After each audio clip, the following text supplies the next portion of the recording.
Introducing our Skagit Land Trust Board President, Kathy Thornburg.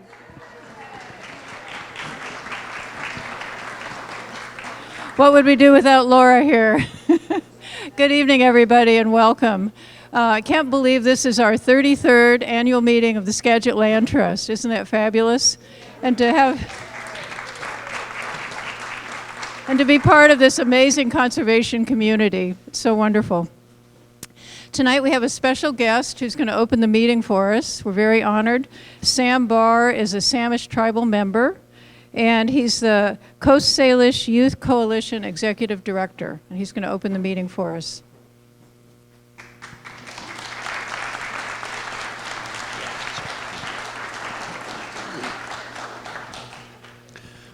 Sam, Nostalgia, Equicha, McQuet, Quisling, Teeth, just one.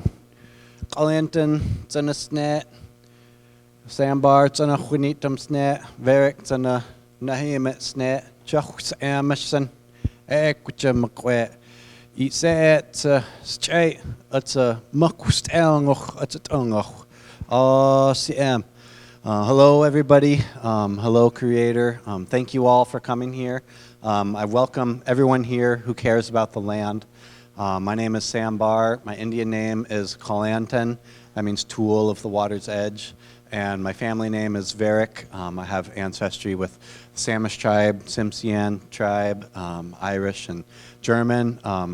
Over 7 generations on Orcas Island, Decatur Island, Lopez Island, and Guemes Island. My family's been here forever. Some of the first European settlers and also the first people of this land, product of intermarriage and collaboration, which I'm honored to be here to talk to you all about today. And this work tonight is about lifting up the work of all the medicine of the land. And so that's a brief translation of some of the Samish language that I brought out today. And here to do a land acknowledgement. And I also work for tribal government, and we get asked to do a lot of land acknowledgements. And it's really funny because, like, for 150 years, there was 0 land acknowledgements. And it's, we didn't get any requests for a really long time. But then just in the last, 5-10 years maybe, it's a pretty steep curve of how many land acknowledgements we've been getting.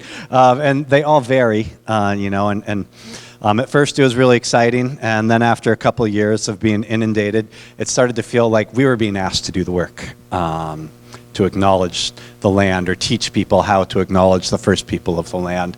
And so I really started to reframe what those mean. And now I tell people that the words actually, the words do matter, but they don't matter as much as the commitments within the words. And a lot of that comes down to access. A lot of that comes down to creating opportunity. A lot of that comes down to having representation. And a little bit later this evening, I'm going to talk more about some exciting projects that I'm involved in with some other close friends here in Skagit County and beyond. But to start with, I would just like to share a song. And this is a Guemes song. And so Kushal is the word for Guemes. And right now we're in the Kushal and so it's the time of Guemes right now. I don't know if any of you have seen the little baby leaves that are popping up. They look just like grass. They're easy to miss, but it's a really exciting time right before some of the first really large cultural gatherings that we have annually to celebrate first foods. So I'm going to sing a song that comes from Questania, Rosie Caillou, and it's a song of Guemes.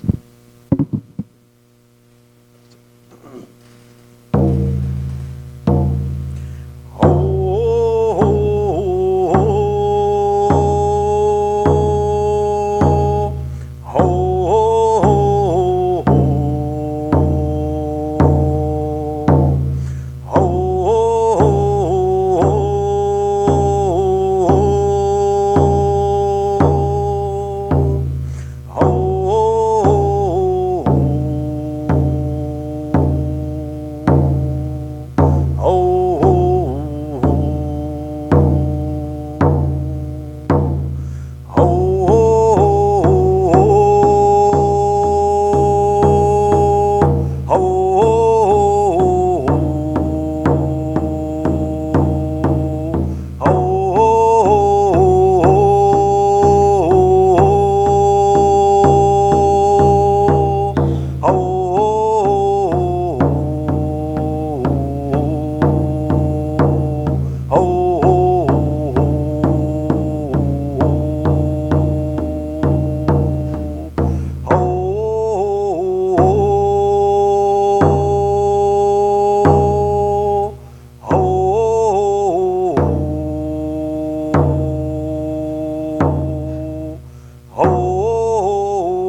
Thank you so much. What a special opening for us. We have a number of former board members and former staff members here tonight. Could you stand up or raise your hands so we can thank you for all your work?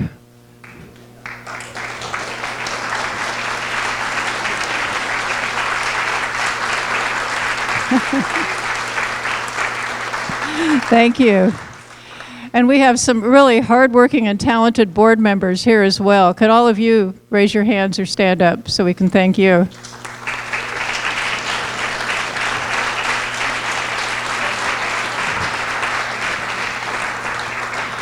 It's really an honor to be part of this group.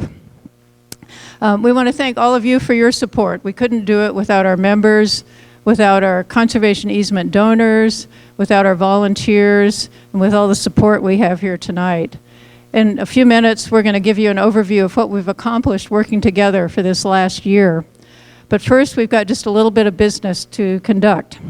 The minutes of the March 2024 annual meeting were posted on the website, and there were also copies out here. So can I have a motion to approve those minutes? We have someone moved. Did we have a second? And we have a second. All in favor of approving the minutes of the last annual meeting? Aye. And opposed? Okay, thank you for approving the minutes. Okay, and now I'm going to turn the meeting over to Jim Glocken, who is a board member and the chair of our governance committee. Thank you, Kathy. Yes, I have the honor to ask for the membership's approval of board members who are re-electing for a 3-year term. So we have myself, we have Kathy Thornburg, Mark Hitchcock, Kirk Johnson, and Keith Wiggers. So I've asked Kathy to say something nice about me if I say something nice about her. And it's pretty easy to say something nice about Kathy. She's been the board president, and she runs a great meeting. And as you can see, she's a really good MC too, much more talented than I am. So Kathy's up for re-election. Mark Hitchcock, he is up for re-election now. He's probably been, since I've been on the board, been 2 or 3 terms, but he was on the board many years ago. And he is a retired forester, and really brings a lot of knowledge about that to our board. Kirk Johnson, newer board member, I think it's his 2nd term, and raise your hand, Kirk, if you would. Yeah, he's a retired planner with Skagit County, helps us with public policy, and has been a great board member, is now vice president, and is moving into president here for the next term. And then Keith Wiggers, it's hard to not say a lot about Keith. He is a founding member. I think he's down in Arizona now. But so I was wondering if I could get a motion to accept these board members for a 3-year term. May I have a second? All in favor, say aye. Aye. Thank you. The second thing I have to talk about is new board members, which is always great. And we have 3 that are coming on the board. Chris Varela, he is a history teacher in the Mount Vernon School District. He has been volunteering as a land steward for a couple years. He's also been on our development and outreach committee, and now he is up to be a board member, and we're excited to have him come on. Denby Lloyd couldn't be here today, but he is a biologist, worked in Alaska for most of his career in fish and wildlife, has been an administrator, worked for the governor of Alaska. He's going to be very helpful in a lot of our committees, so Denby is there. And then Megan Mallette is coming on as a board member. Raise your hand, Megan. You're here, aren't you? Yes, yeah. She started as an AmeriCorps with us many years ago, has gone off and gotten a law degree, and now is coming on as a board member, and we're excited about that. So, yeah. yeah. And Chris is here too. Chris, raise your hand if you would. Yeah. So, yeah. So there's bios in the back for all these board members and the returning board members. If you'd like to take a look, they're back at the table there. So could I get a motion to accept all these people? Second? Okay, all in favor say aye. Aye. Okay, my job is done. And I'd like to introduce Molly.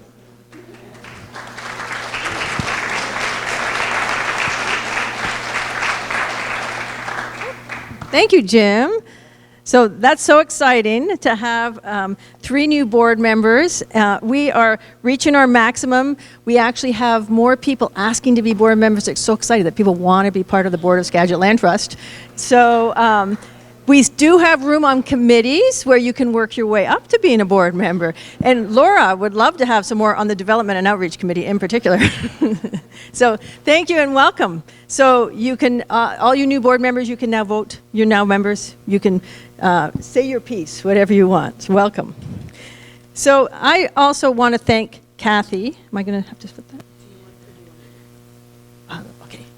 Okay, thanks. I want to thank Kathy. She's been an exceptional board president. Worked with Kathy for 2 years. She has just the right touch. She comes in right before the executive and board meeting, says, okay, what are we going to do? Calls once in a while, reminds me, did you get that letter out? And otherwise, she is just so supportive and helping everybody else and getting things moving. So thank you so much, Kathy. Kathy's staying on the board. She's on the stewardship committee, so you'll still see her and she'll still be working with Skagit Land Trust. Thank you, Kathy.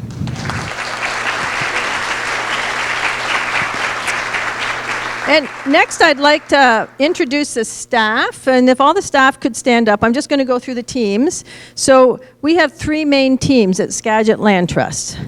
Okay, all the staff stand up, current staff. Oh, they're all standing up because they're working. What's that? Yeah, sure. Okay. No, the clicker. Okay.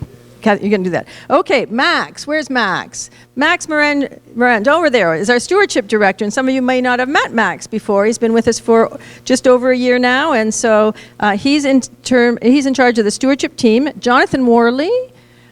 Many of you probably met Jonathan. Jonathan was a former AmeriCorps and is back now as a staff member on the stewardship team. Emily Schwabel, right there. Stewardship coordinator as well. Emma. Where's Emma? Well, back in the back there. In the kitchen, helping Emma. So that's our stewardship team, and we'll be talking a little bit about what stewardship does, and we have a lot of stewardship volunteers here tonight as well. For land, Michael Kirschenbaum is our land director in the back. Carrie Auden, serving wine in the back, and Jessica Lang was cooking. There is Jessica. That's our land team. They do all the real estate and land conservation transactions for the Land Trust. And then Laura, right here, Development Outreach with Stacy Dahl over there, and Sarah Gardam right there, and Jazz. There's Jazz at the front door, and Oceana also over there. So that's our great team, and 2 of those people are AmeriCorps, and the rest are full-time staff that work with the Land Trust. We have a team of I think about 11. We are doing an expansion of our office because we bought an old house about 10, 12 years ago, and we have outgrown it. So we're moving into our mother-in-law suite next door right now. So it's really fun to see the Land Trust grow. So thanks to all the staff. They're fantastic. I mean, they really are. I'm just going to go through a quick year in review. First, we wanted to point out that this is AmeriCorps Week. So special thanks to Oceana and Emma. And please raise your hand if you were a former or current AmeriCorps besides Oceana and Emma. Okay, how many we got in the room? It's a fantastic program. It's one of the programs I'm going to talk about a little bit tonight because we're afraid it's on the chopping block. And we've been having AmeriCorps for at least, I think, 12, 15 years. Many of them have gone on to incredible jobs, worked with us, and then have moved into, well, Regina's here, King County. Working for King County is Hannah here tonight, working for DNR. Megan, a lawyer, now joining the board. Jonathan working for us. So it's just a terrific program. If you do get a chance to talk to a legislative representative, I really hope that you would advocate for the AmeriCorps program. I think it's one of the best job training programs that I've ever seen, and it would be a real shame to lose it.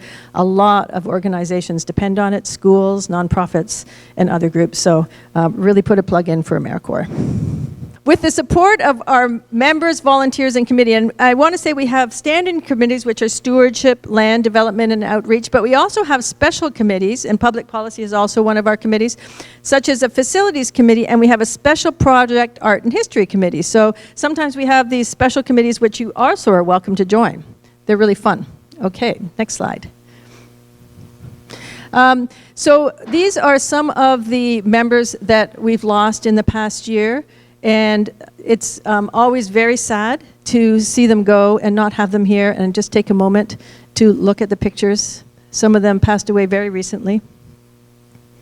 And I would, for many of you might not have known that Tom Robbins wrote the intro to Natural Skagit for us. He wouldn't let us change one comma. And we have one of our board members who is very, very, very, very good at grammar, said his comma's wrong. I know it's wrong. And I'm like, you can't tell him. He said, we can't tell him. So it's in there. And you read that and tell me what comma's wrong. So we miss them all. They were just terrific members. Now I'm going to go through the land projects that we did with your help. And I want to emphasize that you are the machine. People think, people sometimes say you're a grant-funded organization. And yes, we use a lot of grants to help us buy land. But grants are 4% of how we pay our staff and how we get projects done. And most of it comes from members and donations and foundations and other work. So it's incredibly important for running the organization what you're doing. So we're now at over 50 miles of shoreline, that's both marine and freshwater protected, and over 11,000 acres of habitat and natural resource land. This project is, we're going to be talking about some of the examples of land conservation projects that we did just in the past year. So the Edison Davis Conservation Easement is 122 acres and 1.2 miles of marine shoreline just outside of Edison. If you're sitting in Terra Mar and you look across the slough, that's what you're looking at. It's an incredible property. Kari Auden, back over here, serving wine, worked with the landowners on this project for 5 years. It was partially funded by a federal grant called the National Coastal Wetlands, which we hope does not disappear. It's a beautiful shoreline property, agricultural and wetlands. It's going to stay in agriculture for the meanwhile. It's farmed organically. But what's really interesting about this project is the landowners said, we want it to stay in farming for now, but we know that climate change and sea level rise is going to change the use of this property. So we need a protection mechanism that can adapt for that. And Kari worked with them, and they put a conservation on their property that allows for the habitat, for there to be restoration over time if farming no longer is viable. So it's right along Edison Slough and Samish, and the landowners are super caretakers of the land. And I'll show you just some close-up pictures of it. It's absolutely gorgeous, incredible. You feel like you're walking out into the middle of Samish Bay there. One of the things we really try to do is knit together properties and landscapes with partners and landowners and other people and other groups. And Hernfield is a terrific example of that, connecting multiple habitats. So in 1999, Skagit Land Trust set out to protect 50 acres of Hernfield. Who donated to that project that's here tonight? Okay, there are some of you. It was the Trust's first capital campaign. They raised $101,000 and attracted, I think they doubled the Land Trust members. Martha Bray was running that campaign and doing the protection. I know she's here tonight. The landowners across Highway 20 also donated 14 acres. They just threw that in, which was great.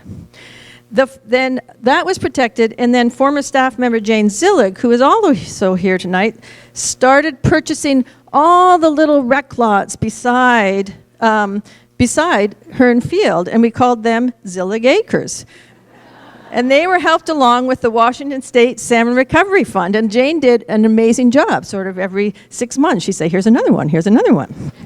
So Jane retired, and Michael stepped in, and we've decided to call them Kirschenbaum's Corner. And that's in yellow there tonight. That's what we protected this past year. So Kirschenbaum's Corner is going to get all the rest of this connected habitat.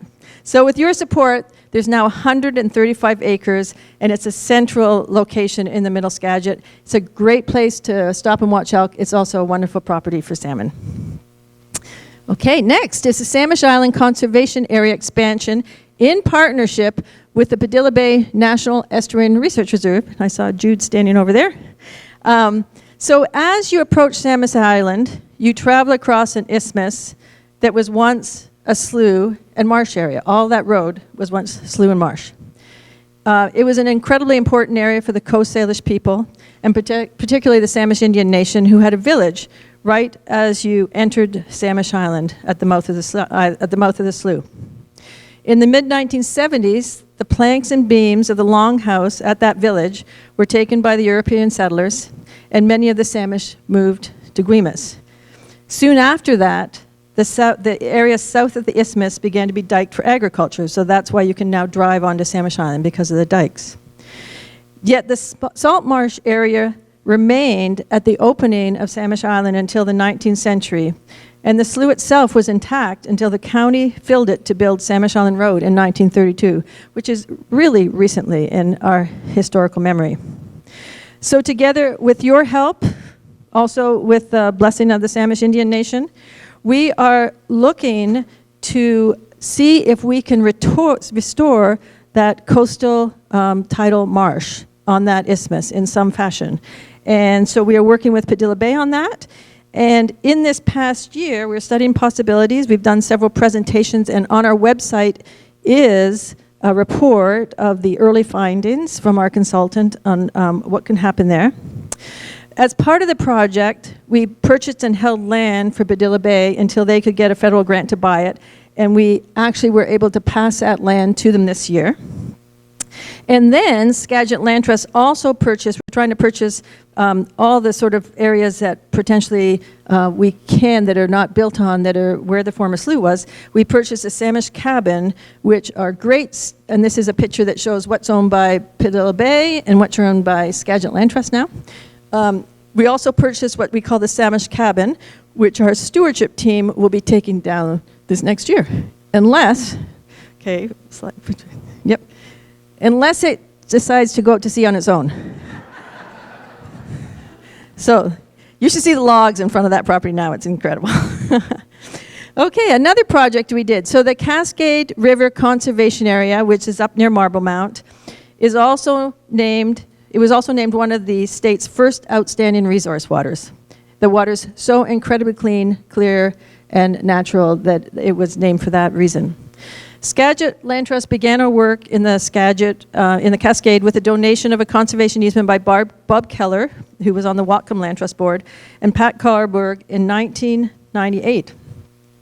For the past 27 years, with your help and the great support of partners like the Nature Conservancy, the Salmon Recovery Funding Board, and Skagit's Watershed Council, we have been knitting together conservation on the Cascade River. And so everything in green, we haven't protected it all, obviously, but we work with partners to protect it all. And the one we did this year, with Jessica Lang's help on the land team, is that sliver right there that we call Hobart. It's a small property, but it's really mighty. It has a quarter mile of shoreline, and that quarter mile supports all the salmon species, including steelhead, and is spawning habitat for endangered Chinook. So very important property.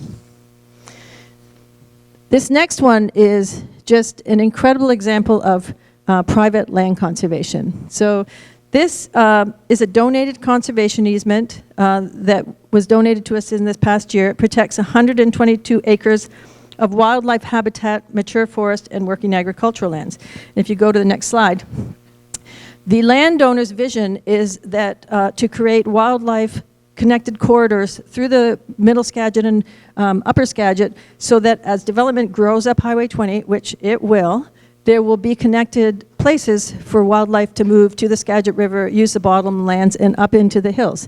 And you can see that they had already done the yellow with us some years ago and added to it last year. And then they've added to the red this past year, and they are donating in a bequest the brown. So the goal is to knit together a corridor for the wildlife so that those species many species can get to the Skagit River. So the creation of these corridors will help safeguard species diversity And even though elk is the primary species that uses that property right now, if there are elk, other species will follow. So it's an incredible corridor, and stay tuned because there will be more. So next one, Big Rock. I know everybody always asks me about Big Rock. Brian's here. Okay. So Big Rock, so many of you helped us protect Big Rock. We are stewarding it right now. We manage the property that was protected. And we are hoping this year that we will be passing it on to Skagit County Parks. Brian has been working with the Washington Trails Association to actually make it accessible on the actual Big Rock itself, and has been a great job doing that. It will be open to the public once it gets to the park. It's not closed right now, but there's no parking and it's quite hard to access. But that's been a terrific partnership, and it certainly wouldn't have happened without all of you. We had an incredible response to be able to buy that land. We had to for us, there was no grant source for it. We had to raise the money, take out reserves, buy the property, and hope that Skagit County Parks got a grant to buy it from us, and they were ranked #1 in the state for state parks. So a terrific project.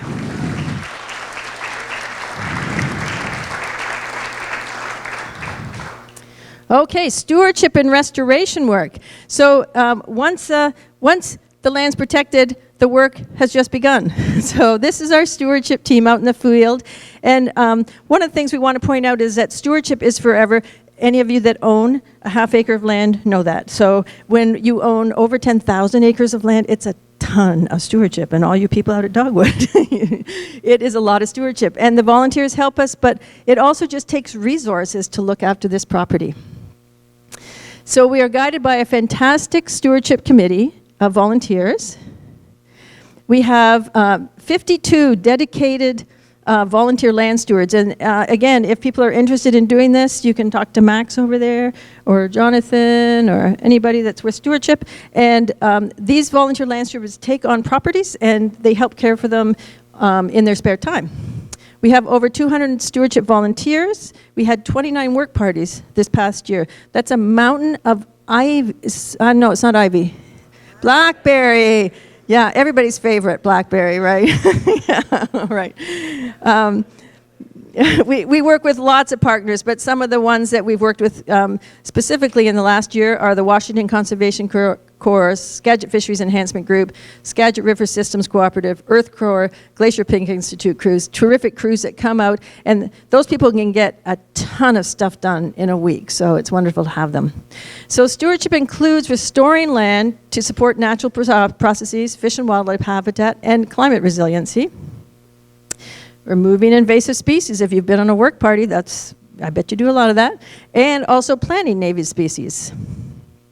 Building and maintaining trails. And we have some people that's their favorite thing to do, is to build and maintain trails and make sure public access stays open.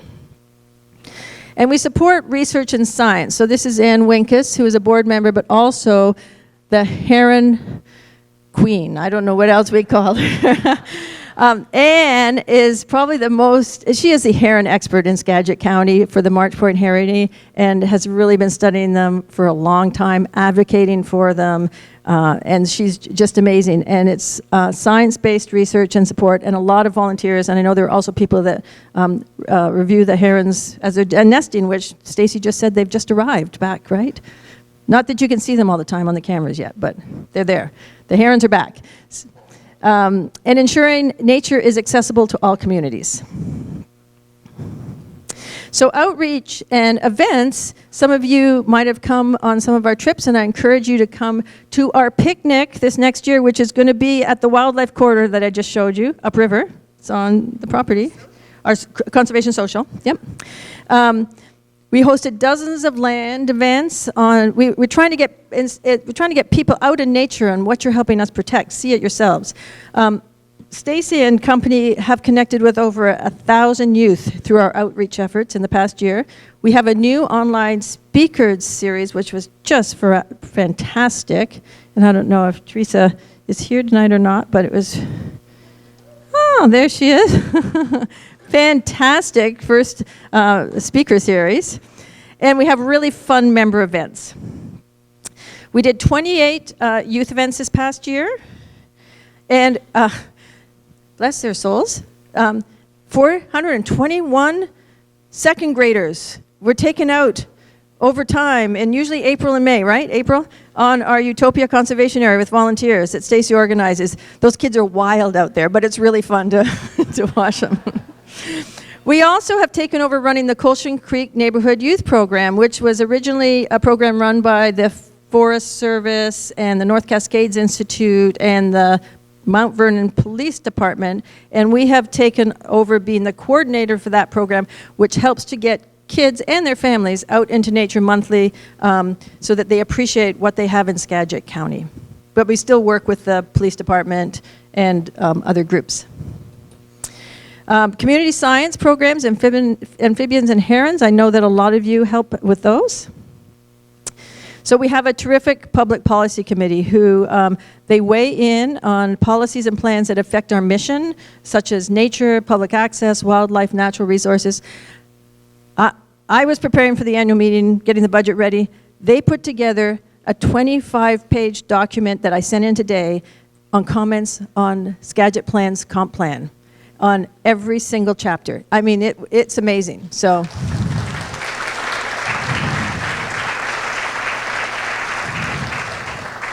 Okay. Field trips, over 100 people. Some of you attended Swan Rise at Barney Lake, and I love this statistic. Over half of them were not yet Skagit Land Trust members. A lot of them came from Seattle, as I recall. Okay. We took trips out to help you see the land that you're protecting.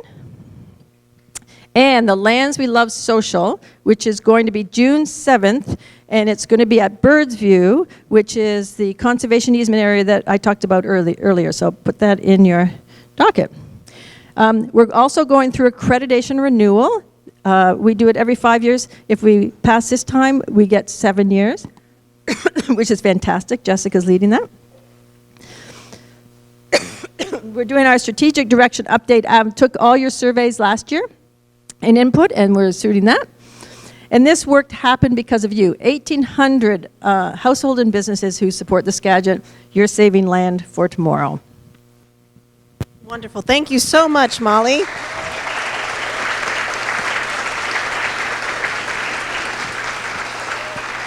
And now to do, we're going to go through our awards, and Stacy Dahl is going to give the award for the Outreach Department. So the Development and Outreach Award this year goes to three wonderful people, our bird experts for our swan rises. So I'd like to recognize Tim Mans, John Day, and Paul Anderson. John and Tim have volunteered with us since the inception of the Swan Rises. They've gone up early in the morning at dawn in all kinds of weather and provided us expertise for swans. Paul is a new member of our team this year, and he's also helps us out with our Utopia field trips. He loves teaching kids about birds. So I want to recognize all three of them. If you'd like to stand and come forward, we have a little presentation for you.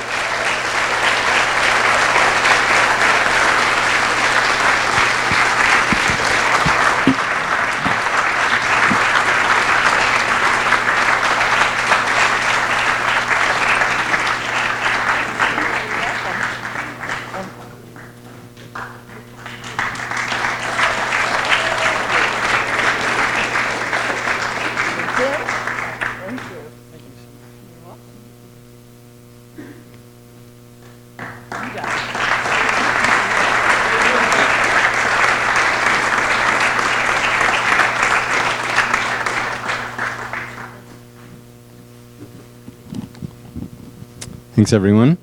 The Stewardship Award in 2025 this year goes to Ron Lindsay and Teresa Connolly, and I'm really hoping that they're here this evening. I didn't see them. They are. I'm sorry, I walked right past you. Great.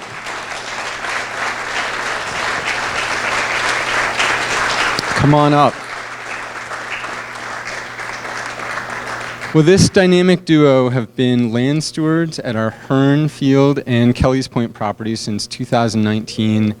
It's incredible to be out in the field with them. It's something that I always look forward to. I always look forward to seeing your names on a volunteer roster.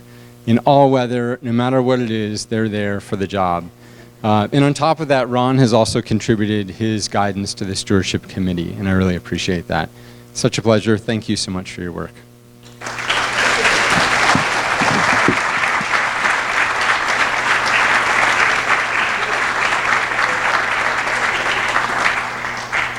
Hi, everyone. Very happy to be here to award the Land Conservation Award this year to the Padilla Bay National Estuarine Research Reserve. And Jude, come on up.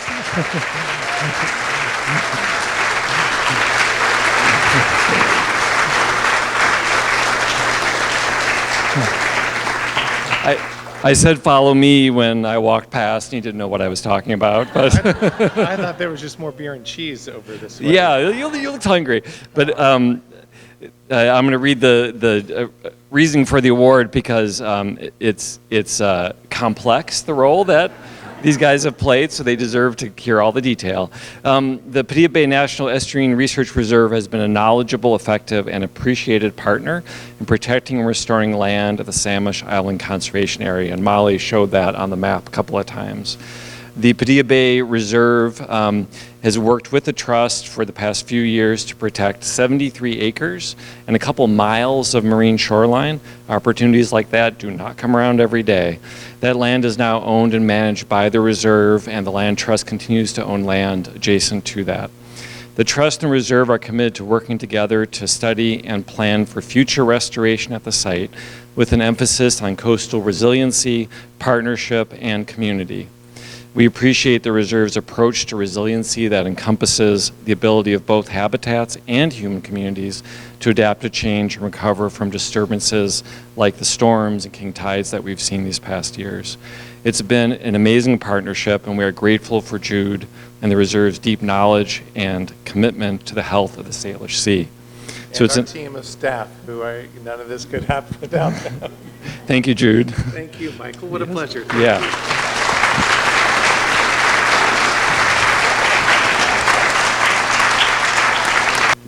We have a new award tonight. Do you have my props? Oh, okay, we don't have them. The Golden Hammer Award. So goes to the Facilities Committee this year. I don't know who else we'd give it to if we have a Golden Hammer in future years, but they're a committee that's an essential part of keeping the Land Trust running. They provide professional guidance in oversight, maintenance, and operations of the physical assets of Skagit Land Trust. So they actually undertake capital improvements. Right now, in the past week, they've torn out carpeting, made a door opening, got contractors for roofing, flooring. They're going to replumb. I think it's coming. They're going to replumb the water. We're doing an expansion. Last year, they decided we have a 1930s house, which is the office. They redid all the windows themselves and brought them up to speed. So they're an amazing crew. Here they come. I'd like them to come up here. It's Hal Lee, Paul Ingalls, Phil McLeod, and Keith Wiggers. Here, can you hand them all?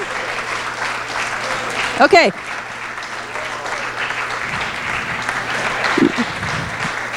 Laura told me that they are not for professional use. No, truly, thank you. Thank you so much. I mean, they did everything from help us figure out how to get our office so that we could charge our electric truck, and then they installed it for us, to remodeling our office and doing the windows. We got a farm. They helped us figure out what to do with all the outbuildings and all the oil that was left behind. And, they're just amazing. Anything that has to do with facilities. And I'm going to put a pitch out. If you love doing that kind of stuff and you just don't get enough of it at home, come on and join them. Thank you so much.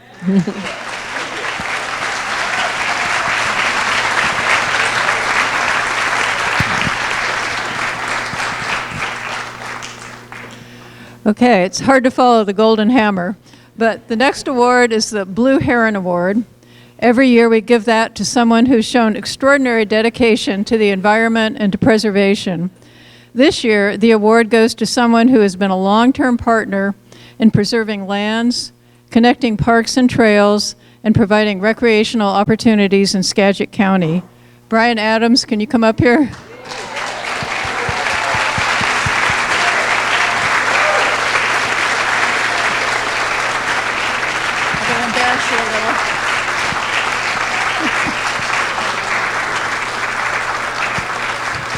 Brian is the director of Skagit County Parks and Recreation, and he's been a partner with the Land Trust in projects for over 20 years.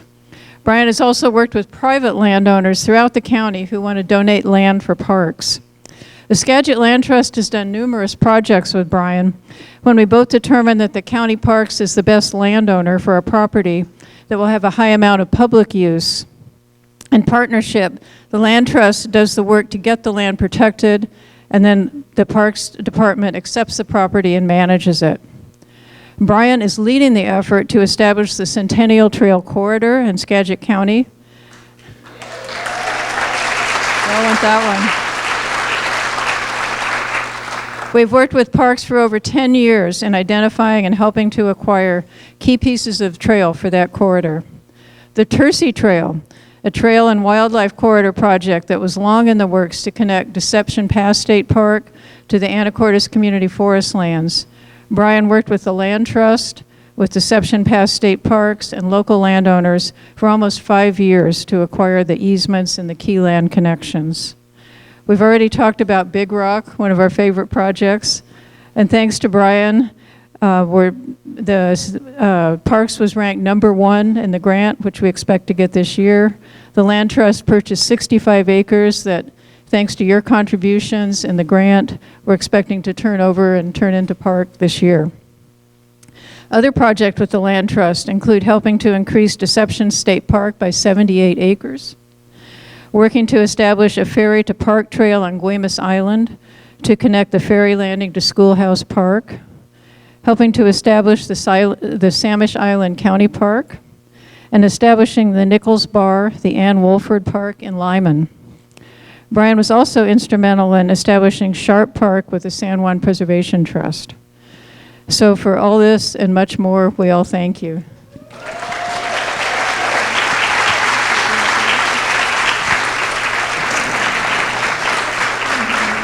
Thank you.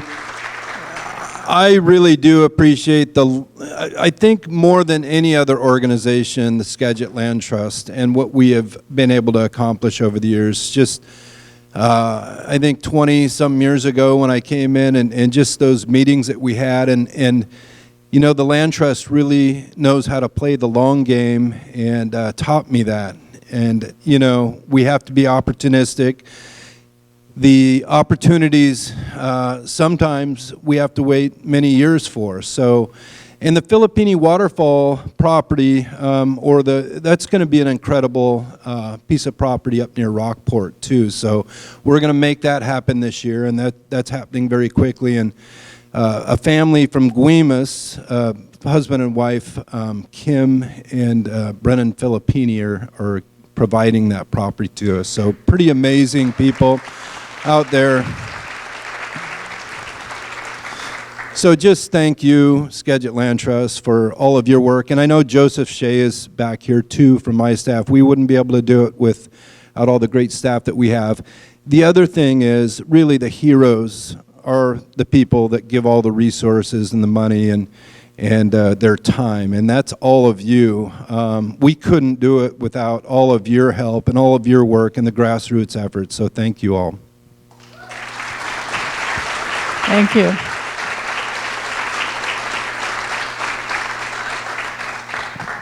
Now, we're so excited to have our presentation for this evening. Sam Barr, who you've met, with the Coast Salish Youth Coalition, and Birch Beaudet and David Wertheimer are going to do a presentation on dogwoods. And I'm just going to give a little background on how we came to know dogwoods. David was on our Guemes Mountain campaign and Birch on our Kelly's Point campaign, or did I get those mixed up? Mixed up. Both of them, when we had capital campaign teams, each of them was the lead for the family. The other was, of course, always along. So have been long-term supporters of conservation on Guemes and beyond. And when they saw the Guemes Island Wildlife Corridor, which runs from Kelly's Point all the way over to Square Harbor, they were like, that's intriguing, and I'll let them tell the story. But they have become what are private conservation landowners, which is a really exciting thing to be, and they have done such an amazing job. If you have not visited Dogwoods, I really urge you to go out there. Their partnership with Sam is just so interesting and visionary, and Sam is going to be explaining that. So I'm going to let them do the talking, but we are so thrilled to have you all here tonight, and they're going to walk through what they're doing with Dogwoods, and Sam is going to walk through how he is partnering with it. Wonderful, thank you. And Sam will join us in a bit. I'm Birch. This is David. And we dress differently so you could tell us apart. There you go. So thank you for that introduction, Molly. And how many, just show of hands, how many of you have been to Dogwoods on Guemes Island? Wow. That's an impressive number. So some of you are already familiar with it. We'll go into a little bit more detail. So in talking about our relationship to, I'm going to do, oh wait, there we go. In our relationship to the land, we don't like the term owners. We describe ourselves as the current stewards. And that reminds ourselves of the role that we're playing in creating a community, a stewardship community that links the original stewards, the Coast Salish people, to the future stewards, which will include the Skagit Land Trust and the partner that we are working with, Coast Salish Youth Coalition, which Sam will talk about. So we see our work in that vein of handing off the land in better shape than it was. It is forestry land, it has been clear cut, and turning it into something that's pretty remarkable. So our focus today is to provide a really brief overview. We promise not to read our slides too much, and really keep it brief so that you can ask questions of us at the end if you have particular things that you want to know. So I'm going to pass it off to David. So it's hard to believe that a few weeks ago we celebrated the 5th anniversary of the launch of Dogwoods. It's kind of amazing it's been that long. And this slide lists some of what we've done. And addressing any one of these points could fill the time we have available tonight. So I'll just briefly add a few other things that we've done over the years. We hired a team of scientists to assess the land and develop initial restoration plans, both for the forest lands that are there and the meadowlands that are there. We implemented a strategy to remove noxious weeds, and we began the important work of forging relationships with our Coast Salish neighbors, one of whom is here tonight and will be speaking shortly. All right, so Molly talked about that corridor that extends from the west shore of Guemes to the east shore. This map shows that, and it shows where Dogwoods fits in that context. So this conservation map really shows the collaborative nature of conservation on Guemes Island, and in particular, the work that the Skagit Land Trust has done, the work that the San Juan Preservation has done, and what private property owners have done to fill in some of the gaps that are actual preserves with lands that are managed under conservation easement. I'm just going to stop there because I'm a nerd and I could spend endless time on maps. So I'm going to pass it back to David. So this next slide shows that in planning for the future, we've crafted a vision to guide our decision making, which you can see here. Dogwoods is a sanctuary, a sacred space to celebrate personal, ecological, and cultural restoration. A place that fosters love for the land, respect for its original stewards, and connections to nature, ourselves, and our community. To do that, we have set 3 primary goals. So I'll start with the first one, which is to conserve and maintain a diversity of forest, wetlands, scrubland, and edge habitats. I'd mentioned that these lands were forestry lands. A lot of them had been clear-cut in the 1960s. Most of the land was almost entirely cut, with the exception of some stands of cedars. And so we want to make sure that we're protecting a full suite of different kinds of habitats to provide a home for wildlife, to create spaces for different kinds of plants. As we implement this conservation vision, we'll be working with the Coast Salish Youth Coalition on their vision, which features a food forest, and Sam can talk about that. And so right now we're taking a very active role in stewardship. We are planting plants. We are creating clearings. We are removing noxious weeds. And we want to, again, make this land healthier and better than it has been. And we have created, thanks to our neighbors Jimmy and Lou Lemieux, who are former trail builders, they have created 2.3 miles of loop trail, which many of you have walked, that are crisscrossed by about 3/4 of a mile of old logging roads that have been converted to trail. And that's allowed the broader community into the woods for a variety of different activities.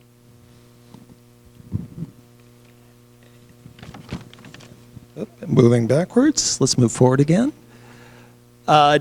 And then this final goal that we're going to talk about today is centering Coast Salish peoples and practices in the active stewardship and use of the preserve.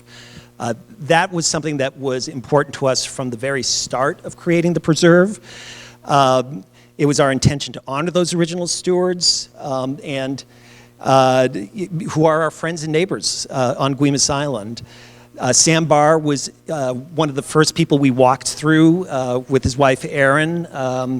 Sam helped, while he was working with the Samish Nation, create a planting list of culturally important plants that we prioritized in our restoration efforts. We've, over the years, and the relationship building takes time, we've invited members of the Samish Nation Education Committee, Chilang Committee, which is their culture committee, and their natural resources departments to visit and use the preserve.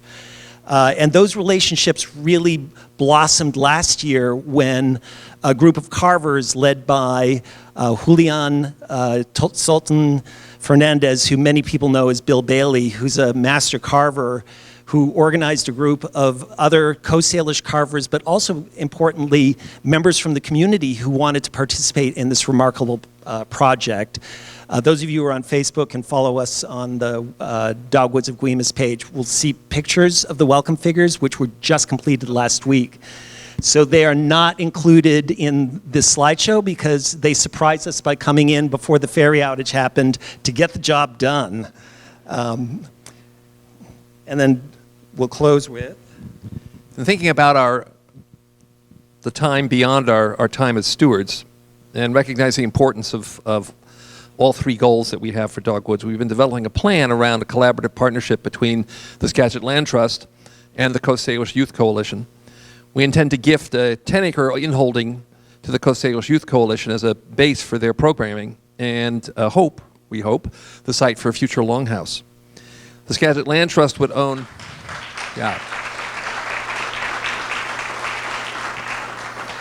The Skagit Land Trust would own and manage the rest of the preserve, provide access to the public, and work together with the coalition to implement a stewardship plan that centers the indigenous knowledge and wisdom and practices.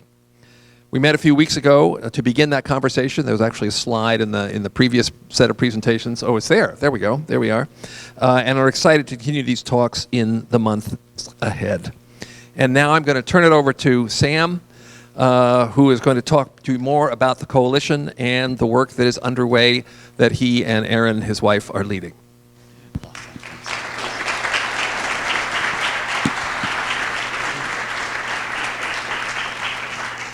All right, so I'd like to start my portion with a message from my Auntie Rosie. Some of you may know her, Rosie Caillou.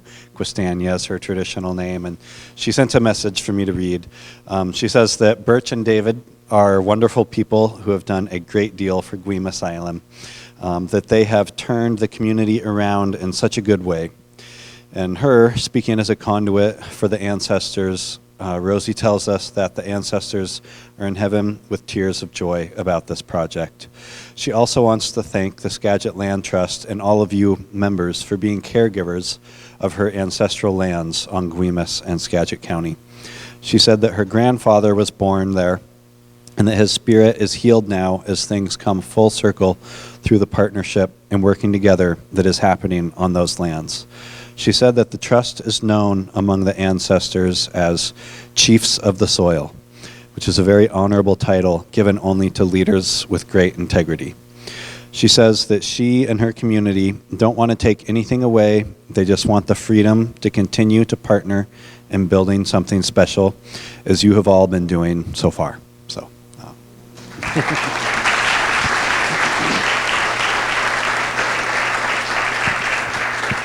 And then I wanted to share a little bit with you all about the Coast Salish Youth Coalition. So it's a newly independent 501c3 nonprofit with 100% tribal board. It was founded in 2017 under a fiscal sponsorship with the Madrona Institute on Friday Harbor.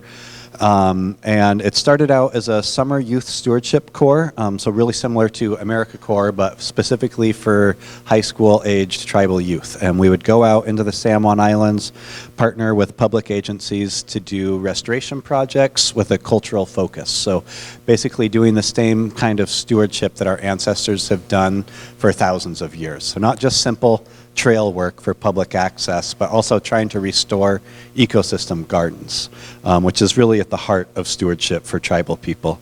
And we have served youth from Saanich, Lummi, Samish, Port Gamble, Sklallam, Jamestown Sklallam, Swinomish, Stillaguamish, and Tulalip. And like I said, we have a all indigenous tribal board that guides the program, and it's also that's from 5 different Coast Salish tribes. And we really started this program as a nonprofit so that we could serve all local tribes equally and not be really tied to a single tribe, but to provide opportunities for intertribal collaboration and also cross-cultural collaboration with our partners, with people who are new to this land, that are now friends and collaborators and part of this land as well. And so these are just a couple of pictures from some of the projects that we've done. We have worked with national parks, and so the cedar tree there, we're doing an inventory of a cedar grove at Liquanung, which is American Camp on southern San Juan Island. So taking an inventory of trees so we could track their health and monitor them for future cedar bark harvest. And then we've also done water quality testing at Hummel Lake Preserve on Lopez Island. And then these are a couple of pictures from Dogwoods. Actually, we brought intertribal youth out to Dogwoods quite a few springs ago now, and we harvested cedar roots. And then that same weekend, we actually made a clam harvesting basket out of those cedar roots from Dogwoods. And cedar roots are surprisingly strong. They're really small. They look like the size of just a piece of twine, but they hold up the entire tree. And so they're amazingly strong, right? Because they hold up that entire tree. And so you can practically hammer in a nail with this basket. It's really sturdy. And we use these in the intertidal, so rocky, sandy, muddy environments, and fill them up to the brim with clams. And then there's holes in the basket so you can actually dip it in the seawater and use it as a strainer to clean off the clams before you bring them in to whatever kitchen that you're going to cook them in. And we also use these baskets. We weave them a little bit tighter, and we use them for harvesting the shawl, the camas, because then all the bugs and the rocks and dust kind of falls out as you're walking around the prairie. And it's so so rewarding. I can't even explain the connection that these youth feel when they return to their land, but they actually put their hands into the dirt, and then they culminate with a real project and real skills that our people have been doing forever out here. And it really provides a multi-thousand-year meaning to why we do this restoration work, to why these environments are important. And so, as I said, recent developments, our nonprofit went independent. We have our own board, representation from Cowichan, Mitchell Bay Band, Swinomish, Samish, Tulalip, and Stillaguamish. Some of our main events are a camas bake, which draws membership from 11 different local tribes, really strong representation from about 5 tribes, with government support from those tribes, where they set up camp at a 4-day event to harvest camas bulbs and process them and do a 48-hour earthen oven cook process in a traditional way. We dig a hole in the ground, start a fire, line it with rocks that get red hot, and then there's a stack of vegetation that we put in there with the camas bulbs in the middle, and then it steams in the ground like that for 48 hours. It's like a traditional crock pot kind of thing. And then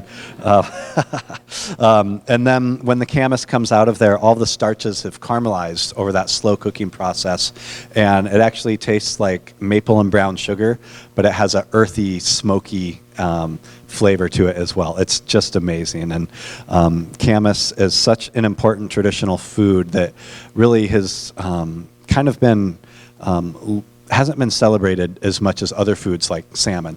But calorie for calorie in the traditional diet, they're almost equal, because they can both be preserved for winter use and traded, and they can both be harvested in extremely large quantities in just a single month. And then you have food all year long. So it's a pretty beautiful life way. And when we do this ceremony, it's a 4-day event. And once we start that fire, we keep it going for that entire time. And so we take shifts around the clock and have really fun conversations at 3 a.m. And then we also do a challenge paddle. That's another real focal point of programming. Is we do canoe journeys that are intergenerational, and we load up all of our gear into the canoes. So really a small village can fit in tribal canoes. We have pop-up canopies, camping gear for 10 people, picnic tables, Yeti coolers. All this stuff fits inside a cooler. More gear than you can put in a cargo van. And we go from island to island like this and travel completely off-grid. And then we do restoration workshops as well. And so this is a workshop that we did with the San Juan County Land Bank, doing forest fire fuels reduction, and also creation of biochar, which is a traditional soil amendment that used to be done from indigenous prescribed burns before federal policy really limited the ability to introduce fire to the landscape. And so these are all things that we do to relearn these practices in tribal communities as well. And our program recently acquired a canoe, and its name is Tsapoyok, and that means great grandparent. And one of the things that is really special about this word is that it's shared between the Northern Straits and the Lachute dialects. And is why that's so important is because a great-grandparent would have descendants in multiple tribes. So that word had to be shared between language groups, because you'd have great-grandchildren in all of these different language groups here. And so it's a word that speaks to our ancestral shared lineage between all the tribes that we work with, and recognizing that we're all related, and we have a shared goal of saving the environment.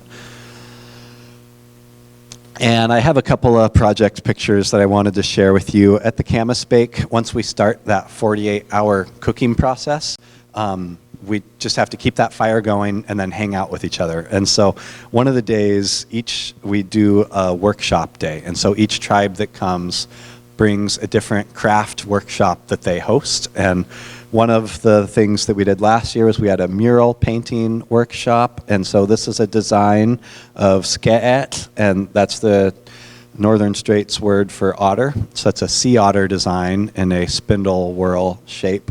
And we had about 30 different youth paint on this mural.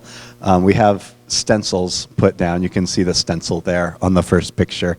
And so we got to have all these tribal youth come and take part of painting this mural. And then at the end of the event, we had this just beautiful piece of artwork, which is now at the Lopez Island Museum.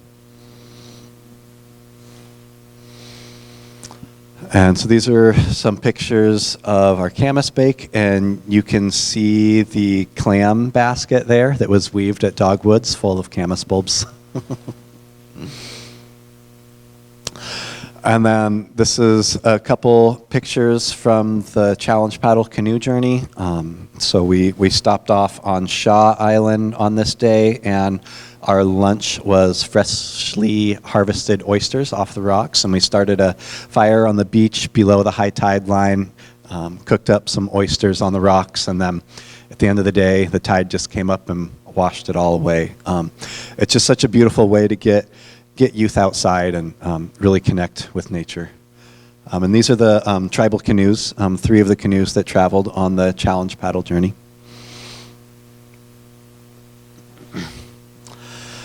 And so when we think about the future of the Coast Salish Youth Program, we want to find roots for the program. And by that, I mean that it makes me think about when we first started the program in 2017, we worked on public lands a lot. We worked with national parks, we worked with BLM, and like we've been talking about now, we might have a harder time getting some of those grants in the next 4 years.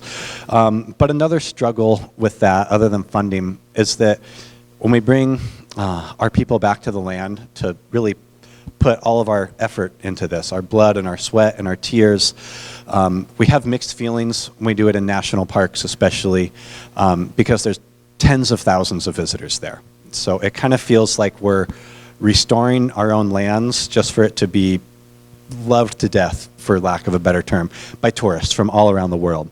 Not that we want to keep people out, but there is a certain level of sacredness when things don't have tens of thousands of people going through them every single day. And so we really want to find a place for our program where we can put these practices into effect and have it really benefit the youth, where they can see it for generations after generations, where we can invite people in to share about the beauty of our culture, but have some amount of control of that, to have some amount of privacy, and to be able to establish roots and a home base.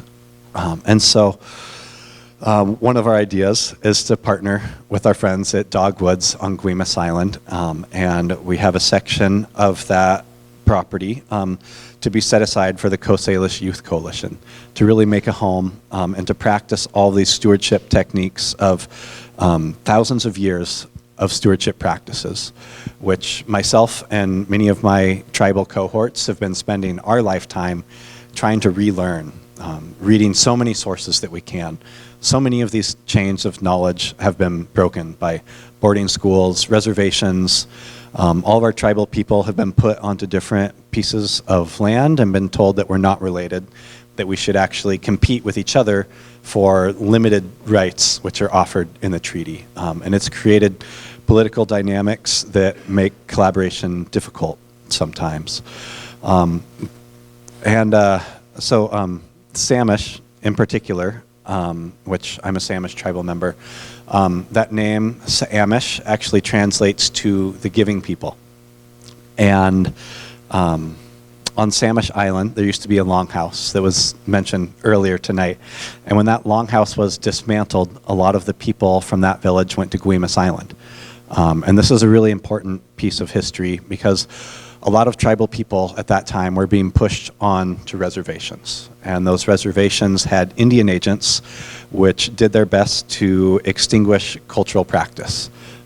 Canoes were intentionally destroyed, longhouses were intentionally dismantled, ceremonial practices were specifically banned. It wasn't until the 70s the tribes had the freedom to practice their own religion. But Guemes Island is a place that people went to after the Samish Island Longhouse was dismantled. And the reason that they did that is because Guemes Island was sort of off of the mainland, and it was off of a reservation. And there was a longhouse, a village over there, Kwangkwangala, on West Shore, Guemes Island, that was one of the last longhouses in this area that was not on an Indian reservation. And that longhouse actually persisted for quite a while, up until 1905. And so that was a place that was intertribal. It was open invitation for tribes to come and practice their ceremony. For tribal families that still had canoes that weren't destroyed, they knew that they could travel to Guemes Island and be accepted by the Samish families and Sklallam families, Upper Skagit families, Tulalip families, and Swinomish families that all lived there together. And it was a really beautiful story of collaboration that, that my Auntie Rosie has left with me and inspired me to really lean into these cross-cultural collaborations to find strengths between cultures for the common good. And so the way that that longhouse actually existed was a marriage between a Samish family and a incoming settler American family. And it was the settler families that helped the wife's tribal family navigate the Homestead Act to be able to acquire that traditional village site under this policy that was really set up for settlers and pioneers. And so they were actually able to acquire this property using that framework, and that's how they kept that village alive for so long. But they didn't realize that just because they owned it didn't mean that they actually owned it, that they had to keep up on taxes and show that they improved the land. And so eventually the land was repossessed, and they lost that property. But kind of little twist of fate is that property is actually back in tribal hands now. My great-grandmother actually purchased it a few years ago, and it's now a fifth-generation property that's in my family. And we've done canoe journeys there as well, too.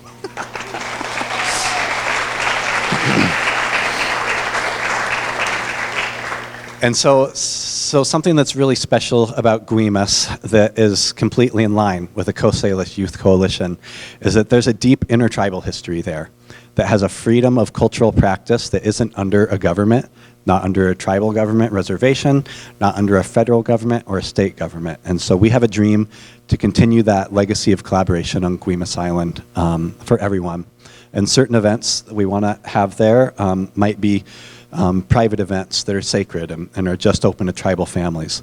But there are also other events where we can celebrate shared values, bring people in, certain resources that we can process and share.